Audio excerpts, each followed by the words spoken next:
শীতের তাজা তাজা সবজি দিয়ে বানিয়ে নিন একদম ক্রিস্পি আর টেস্টি স্প্রিং রোল, যা বাচ্চা থেকে বড় সবাই অনেক পছন্দ করে। শীতের এই মৌসুমে সবজিগুলো তো সবার ঘরে অ্যাভেলেবেল থাকে। একদম সহজ উপায়ে আমরা যে দোকান থেকে কিনে স্প্রিং রোল খেয়ে থাকি তা ঘরে সহজে বানিয়ে নিতে পারেন। আসসালামু আলাইকুম everyone, welcome to Mehnu's mom's kitchen. চুলায় একটি পাতিল বসিয়ে 2 টেবিল স্পুনের মতো তেল দিয়ে দিয়েছি। 1 টেবিল স্পুনের মতো রসুন কুচি দিয়ে দিলাম। একদম মিহি কুচি করে দিয়ে দিবেন। রসুনের যখন একটু স্মেল ছড়াবে তখন এর মধ্যে আমি দিয়ে দিয়েছি একটি মিডিয়াম সাইজের পেঁয়াজকে স্লাইস করে। তারপর 2টি কাঁচামরিচ দিয়ে দিয়েছি। জালটা যার যে পছন্দ এভাবে করে নিবেন। পেঁয়াজকে তেলের মধ্যে বেশিক্ষণ কুক করবেন না, হালকা একটু নেড়ে ছেড়ে তখন এর মধ্যে আমি 2 কাপ বাঁধাকপি স্লাইস করে দিয়ে দিয়েছি। এরপর 1/4 কাপের মতো জুলিয়ান কাট গাজর দিয়ে দিয়েছি। 1/4 কাপের মতো আমি ক্যাপসিকাম স্লাইস করে দিয়ে দিলাম। হাফ টি স্পুনের মতো লবণ দিয়ে দিয়েছি। তারপর এখানে হাফ টি স্পুনের মতো গোলমরিচের গুঁড়া দিয়ে দিলাম। এখন চুলার আঁচ মিডিয়াম টু হাইতে রেখে এটাকে রান্না করে নিতে হবে। চুলার আঁচ লো করা যাবে না, না হলে সবজি থেকে পানি ছেড়ে দিতে পারে। এই সবজিটি রান্নার সময় চুলার আঁচ হাই টু মিডিয়ামে রাখতে হবে। এই সবজি থেকে পানি ছাড়তে দেওয়া যাবে না। 1 টেবিল স্পুনের মতো সয়া সস দিয়ে দিলাম। হাফ টি স্পুন দিয়ে দিয়েছি চিনি। চিনিটি অবশ্যই দিবেন এই সবজি রান্নার সময়। 1/4 কাপের মতো স্প্রিং অনিয়ন বা পেঁয়াজের কলি ছোট ছোট টুকরো করে দিয়ে দিয়েছি। এবার আর কিছু নয়, সবগুলো একসাথে হাই হিটে রান্না করে নিব। হাই হিটে রান্না করার কারণে এই সবজি থেকে কোনো প্রকার পানি ছেড়ে দেয়নি, তাই হাই হিটে রান্না করে একটু ক্রিস্পিনেস থাকা অবস্থায় নামিয়ে নিয়েছি। এবার ঠান্ডা করে নিব। রোলের শিটটি তৈরি করার জন্য আমি 2 কাপ ময়দা নিয়ে নিয়েছি। ময়দার সাথে দিয়ে দিয়েছি 1 টিস্পুনের মতো লবণ। লবণটি দিয়ে একটি হুইস্কের সাহায্যে ভালো করে ময়দার সাথে মিশিয়ে নিয়েছি। এবার আমি পানি ইউজ করব। প্রথমে 1 কাপ দিয়ে দিয়েছি। দিয়ে ভালো করে মিশিয়ে নিলাম ময়দার সাথে। তারপর আরও আরেক কাপ দিয়ে দিলাম। এটিও ভালো করে মিশিয়ে নিয়েছি পানির সাথে। ভালো করে মিশাতে হবে হুইস্কের সাহায্যে।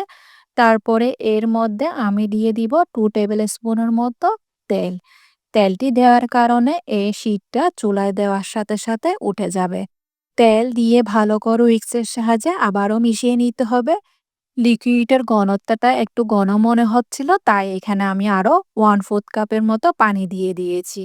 পানিটি দিয়ে আবারও মিশিয়ে নিয়েছি। দেখুন আমার লিকুইডের ঘনত্বটা। এবার এটাকে ছেঁকে নিব। ছেঁকে নেওয়ার কারণে এখানে কোনো প্রকার গুটলি থাকলে তা ছেঁকে বের হয়ে আসবে। স্প্রিং রোল তৈরি করার এই ব্যাটারটি আপনাদেরকে আমি একবার দেখিয়ে দিচ্ছি। চামচের পিছন দিয়ে এরকম একটি দাগ কেটে নেবেন। যখন দাগটি বুঝবে না তখন লিকুইডের ঘনত্বটা একদম পারফেক্ট হয়েছে। এবার আমি শিটগুলা তৈরি করব। চুলায় একটি ফ্রাই প্যান বসিয়ে দিলাম। একটু করে তেল ব্রাশ করে নিলাম। এবার পরিমাণ মতো লিকুইড ডো দিয়ে আমি একটি শিট তৈরি করে নিয়েছি। যেভাবে আমরা পাটিসাপটা পিঠা তৈরি করি ঠিক সেম প্রসেসে এই ডোয়ের শিটগুলা তৈরি করে নিতে হবে। ডোয়ের উপরটা যখন ড্রাই হয়ে আসবে তখন এই শিটগুলাকে নামিয়ে নিতে হবে। যতবার লিকুইড ডো দিয়ে শিটগুলা তৈরি করবেন ততবার তেল ব্রাশ করে শিটগুলা তৈরি করে নেবেন। এবার আমি তৈরি করা শিটের মধ্যে পরিমাণ মতো পুর দিয়ে দিয়েছি। সবজির পুরটা দিয়ে আমি এই রোলগুলো তৈরি করে নিব। রোলটাকে ভালো করে সিল করার জন্য বা বন্ধ করার জন্য আমি যে লিকুইড ডো দিয়ে শিটগুলো তৈরি করেছি ওখান থেকে কিছুটা ডো ভালো করে ব্রাশ করে দিয়ে এই রোলটাকে বটে নিয়েছি। বাস তৈরি হয়ে গিয়েছে আমার একটি রোল। এরকম করে আমি সবগুলা রোল তৈরি করে নিয়েছি। তৈরি করে রাখা রোলগুলাকে এবার কোটিং করব। তাই আমি একটি ডিম নিয়ে নিলাম। ডিমের মধ্যে আমি 2 টেবিল স্পুনের মতো তরল দুধ দিয়ে দিয়েছি। 1 চিমটি মতো লবণ দিয়ে দিলাম। এবার ভালো করে ডিমটাকে দুধের সাথে ফেটে নিয়েছি।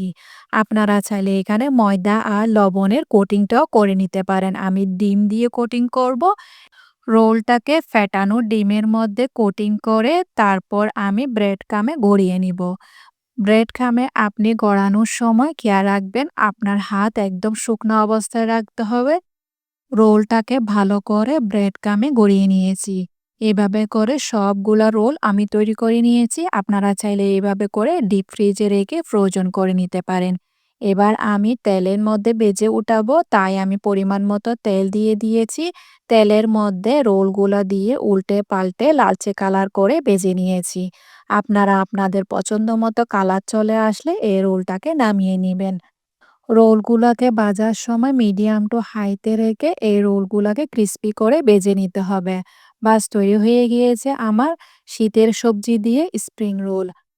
আশা করছি আজকে আমার রেসিপি আপনাদের কাছে সহজ আর ভালো লেগেছে। যদি ভালো লেগে থাকে তাহলে ফ্রেন্ডস অ্যান্ড ফ্যামিলির সাথে অবশ্যই শেয়ার করবেন।